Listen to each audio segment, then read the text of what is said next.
గుండెల్లో ఒక అమ్మగా శాశ్వతంగా స్థానాన్ని ఏర్పరచుకున్న ఇందిరమ్మ రాజ్యం ఇది.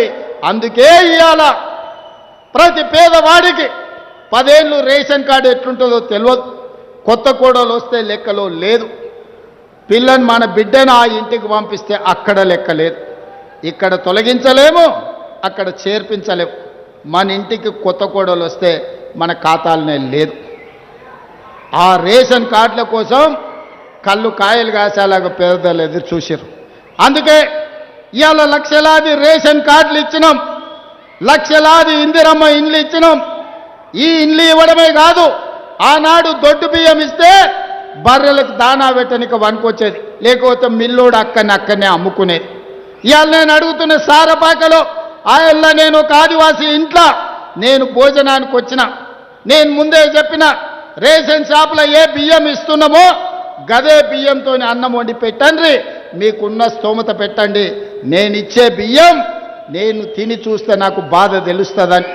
మా ఇంట్లో జూబ్లీ హిల్స్లో, సీనన్న ఇంట్లో జూబ్లీ హిల్స్లో ఏ సన్న బియ్యం తింటున్నామో ఇవాళ పేదోడి ఇంట్లో సన్న బియ్యం తింటుంటే వాళ్ళ కళ్ళల్లో వాళ్ళ పిల్లల ఆనందం చూస్తే, సంటి పిల్లలకు కన్న తల్లి సన్న బియ్యంతో బుక్కడు బువ్వ తినిపిస్తుంటే ఆ తల్లి ఆనందం చూసినప్పుడు ఒక నాయకుడిగా ఇంతకంటే మాకు ఏమి సంతోషాన్ని ఇస్తుందని నేను అడుగుతున్నా. కోట్ల రూపాయలు ఇయ్యవు, 1000 కోట్లు సంపాదిస్తే ఇవాళ పక్కన చూస్తున్నారు. 110 నెలల అధికారంలో ఉండి నెలకు 1000 కోట్లు తగ్గకుండా 1,00,000 కోట్ల పైన దోసుకున్న ఆయన పిల్లలు కత్తులతో పొడుచుకుంటారు. ఒకరొకరు పంపకాలలో తేడా వచ్చి బావ, బామ్మర్ది, అక్క, తమ్ముడు ఇంటిల్లి పాది తలా ఒదిక్కు తయారయ్యి ఎవ్వనికి వాడు బల్లాలు తీసుకొని ఈపులో ఒడుచుకునే పరిస్థితి వచ్చింది. ఏం సంతోషమైన తండ్రికి 1,00,000 కోట్లు సంపాదించిండు, ఫామ్ హౌజులు ఇచ్చిండు, బంగళాలు ఇచ్చిండు, వ్యాపారం ఇచ్చిండు, టీవీలు ఇచ్చిండు, పేపర్లు ఇచ్చిండు, రాసుకోనికే పేపర్ ఇచ్చిండు, చూపించుకోనికే టీవీ ఇచ్చిండు. కానీ వాళ్ళకు ప్రశాంతత కానీ ఆనందం ఇవ్వగలిగిండా? దోపిడీ సొమ్ము ఇవాళ కుటుంబంలో చిచ్చు పెట్టింది. ఇవాళ వాళ్ళు కొట్లాడుకొని ఉరిమి మంగళ మీద పడ్డట్టు వాళ్ళు పొడుచుకునేది విడిచిపెట్టి మన పేర్లు తీసుకుంటారు. మేమేదో ఆన్లైన్ కాలు ఉన్నాం, మేమేదో ఈలైన్ కాలు ఉన్నామని. నేను ఒక మాట చెప్పదలుచుకునే, ఎక్కువ చెప్పదలుచుకోలే. కానీ 2023 డిసెంబర్లోనే ఆ కాల నాగును మీరు కట్టెతో కొట్టి చంపారు. ఇప్పుడు ఆ సచ్చిన పావును చంపాల్సిన అవసరం నాకుందా? బీఆర్ఎస్ అనే పామును, ఇది కాలకూట విషం ఉన్నది, ఇది ప్రజలను దోసుకునే అనకొండ అని 4 కోట్ల ప్రజలు డిసెంబర్ 3 తారీఖు నాడు బండరాయితోని మోది ఆ కాలకూట విషమున్న కాలనాగును ఆయల్లనే తెలంగాణ ప్రజలు బొందబెట్టిరు, మాడ వలగొట్టిరు. ఇక సచ్చిన పావుని ఇవాళ నేను చంపాల్సిన అవసరం ఉన్నదే? మీ పంపకాలలో పంచాయతీ వస్తే కుటుంబ పెద్ద దగ్గర కూర్చోండి, తెగకపోతే కుల పెద్ద దగ్గరకు పోండి, అక్కడ కూడా తెగకపోతే మంత్రగాని దగ్గరకు పోండి. ఎందుకంటే ఏ పంచాయతీ తెగకపోతే మంత్రగాని దగ్గర పోయి కూర్చుంటారు. పోయి నన్ను మంత్రగాన్ని చూసుకొని మీ పంచాయతీ తెంచుకోరు. అంతే తప్ప మమ్మల్ని లాగకండి. మీ కుటుంబ పంచాయతీల మాకు రేషన్ కార్డులు ఇచ్చే పని ఉంది, పేదోళ్ళకి సన్న బియ్యంతో అన్నం పెట్టే పని ఉంది, పేదవాడికి ఇందిరమ్మ ఇల్లు ఇచ్చే పని ఉంది, పేదవాడికి రైతు భరోసా 9 రోజుల్లో 9,000 కోట్లు ఇవాళ పేదోళ్ళ ఖాతాలు వేసినాం. 25,35,964 మంది రైతులకు 20,617 కోట్ల రూపాయలు రైతులకు రుణమాఫీ చేసినాం. రైతులకు రైతు భరోసా ఇవ్వడమే కాదు, రైతు రుణమాఫీ చేసి ఒక్క 16-18 నెలల్లో 1,04,000 కోట్ల రూపాయలు ఈరోజు పేదల ఖాతాల్లో, రైతుల ఖాతాలో వేసినాం.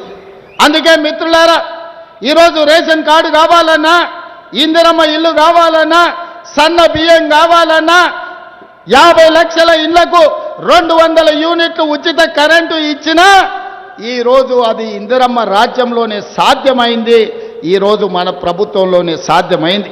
ఇదే కాదు, ఇవాళ నేను ఒక మాట చెప్పదలుచుకున్నా. ఆనాడు పోడు భూములు ఇచ్చినాం, అసైన్మెంట్ పట్టాలు ఇచ్చినాం. ఇవాళ దాదాపుగా కొద్ది మందికే ఇంకా భూములు ఇచ్చే అవకాశం ఉంది. ఇవాళ భూములు అందుబాటులో లేవు. అందుకే మన దరిద్రం తీరాలన్నా, మనం బాగుపడాలన్నా విద్య ఒక్కటే మార్గం. మన తలరాతల్ని మార్చేది విద్యనే.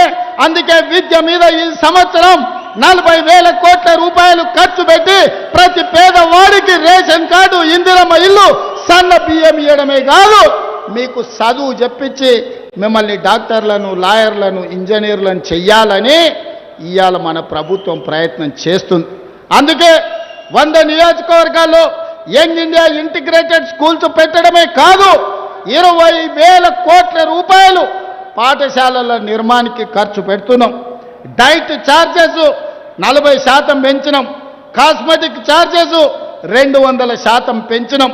రాబోయే రోజుల్లో అడ్వాన్స్డ్ టెక్నాలజీ సెంటర్లలో సాంకేతిక నైపుణ్యం నేర్పి మన పిల్లలకు ఉద్యోగ ఉపాధి అవకాశాలు కల్పిస్తాం.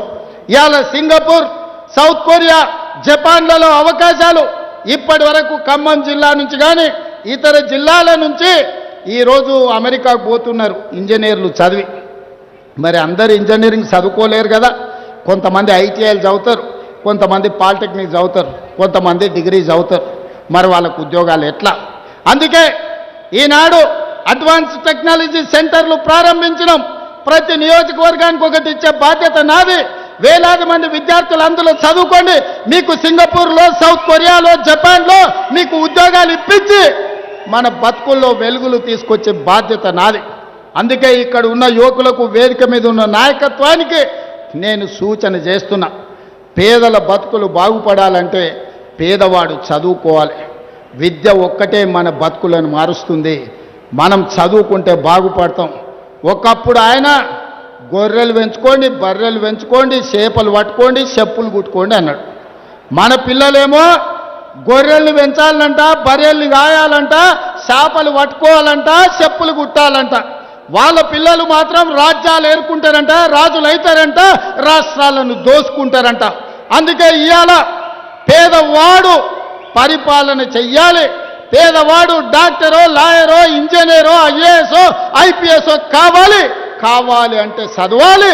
చదవాలి అంటే ప్రభుత్వానికి చిత్తశుద్ధి ఉండాలి.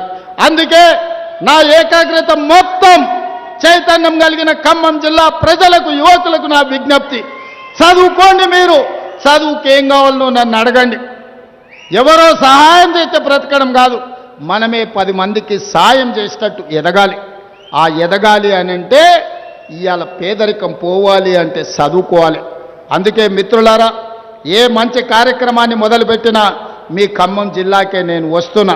ఇవాళ మీ జిల్లాకి ఇన్ఛార్జిగా కూడా నా మిత్రుడు శ్రీహరిని మీ జిల్లాకు పంపించిన. ఎందుకంటే నా పక్కనే నియోజకవర్గం, నాకు ఎప్పుడు అందుబాటులో ఉంటాడు. ఇంతకుముందు కూనంనేని రామశివరావు గారు, రామదాస్ గారు, ఆదినారాయణ, చాలామంది ఎమ్మెల్యేలు నా కాగితాలు తెచ్చిస్తారు. సార్ మా సమస్యలు ఉన్నాయి. నేను ఎమ్మెల్యేలకు, ఎంపీలకు సూచన, మంత్రి గారు రాబోయే 10 రోజుల్లో నియోజకవర్గాల వారిగా ఈ ఎమ్మెల్యేలను, ఎంపీలను పిలిచి మీ నియోజకవర్గాలలో పరిష్కరించాల్సిన సమస్యలు ఏమున్నాయో మీతోని కూర్చొని చర్చిస్తాడు. ప్రతిపాదనలు తెస్తాడు. కలెక్టర్లు, అధికారులతో మాట్లాడతాడు. వేదిక మీద నుంచి అధికారులకు కూడా నేను సూచన చేస్తున్నా. మీరు వారు తెచ్చే సమస్యల్ని ఏ విధంగా పరిష్కరించాలనో పరిష్కారంతో పాటు అంచనాలను వేసుకొచ్చి ఇవ్వండి. ఖమ్మం జిల్లాను అభివృద్ధి చేసే బాధ్యత ఈ ప్రభుత్వం తీసుకుంటుంది. ఈ జిల్లాలో 3 మంత్రులు ఇచ్చినాం. మీ ఖమ్మం జిల్లా కీలకమైన జిల్లా, సమయస్ఫూర్తి ఉన్న జిల్లా. ఆర్థిక శాఖ మీ దగ్గరనే ఉంది, వ్యవసాయ శాఖ మీ దగ్గరనే ఉంది, రెవెన్యూ శాఖ మీ దగ్గరనే ఉంది, హౌసింగ్ శాఖ మీ దగ్గరనే ఉంది, విద్యుత్ శాఖ మీ దగ్గరనే ఉంది. ఉన్నదంతా మీ దగ్గరనే ఉంది. ఏదైనా ఖమ్మం వాళ్ళని అడిగి తీసుకునే బాధ్యత నా మీద ఉన్నది. కాబట్టి ఖమ్మం జిల్లా ప్రాధాన్యత ఎప్పటికీ తగ్గదు. రాజ్యసభ ఇస్తే కూడా ఖమ్మం జిల్లాలో రేణుకా చౌదరి గారికి ఇవ్వడం జరిగింది. అందుకే మిత్రులారా, ఇవాళ ఈ కార్యక్రమాన్ని ముందుకు తీసుకువెళ్ళండి. మనం రాష్ట్రాన్ని అభివృద్ధి చేసుకుందాం. చివరిగా ఒక్క మాట, 2014 నుంచి 2024 వరకు 10 సంవత్సరాలు కాంగ్రెస్ పార్టీ అధికారంలో ఉంటే సంవత్సరానికి 2.5 లక్షలు, 2004 నుంచి 2014 వరకు ఎట్లయితే 25 లక్షల ఇండ్లు, ప్రతి సంవత్సరం 2.5 లక్షల ఇండ్లు కట్టినరో 14 నుంచి ఒకవేళ 24 వరకు ఇందిరమ్మ రాజ్యమే ఉండుంటే పేదోళ్ళకి 25 లక్షల ఇండ్లు వచ్చుండేవి. మరి 10 ఏళ్ళు మనకు అన్యాయం జరిగింది. రాబోయే 10 ఏళ్ళు ఇందిరమ్మ రాజ్యం ఉండాలి, పేదవాడికి ప్రతి వాడికి ఇల్లు రావాలి. ఆ ఇల్లు తెచ్చే బాధ్యత మనందరం తీసుకుందామని తెలియజేస్తూ మీరు మళ్ళొక్కసారి పెద్ద ఎత్తున మీ మంత్రి పొంగులేటి సీనన్నకు ఇంత మంచి కార్యక్రమం పెట్టినందుకు పెద్ద ఎత్తున చప్పట్లు కొట్టి వారి అభినందించండి. వారు కోరుకునేది మీరు గప్పే దుప్పట్లు, మీరు కొట్టే చప్పట్లే వారికి ఆనందాన్ని ఇస్తాయి. చప్పట్లు మళ్ళొక్కసారి గట్టిగా కొట్టాల్సిందిగా కోరుకుంటూ మీ అందరి దగ్గర సెలవు తీసుకుంటున్నా. ధన్యవాదాలు మిత్రులారా.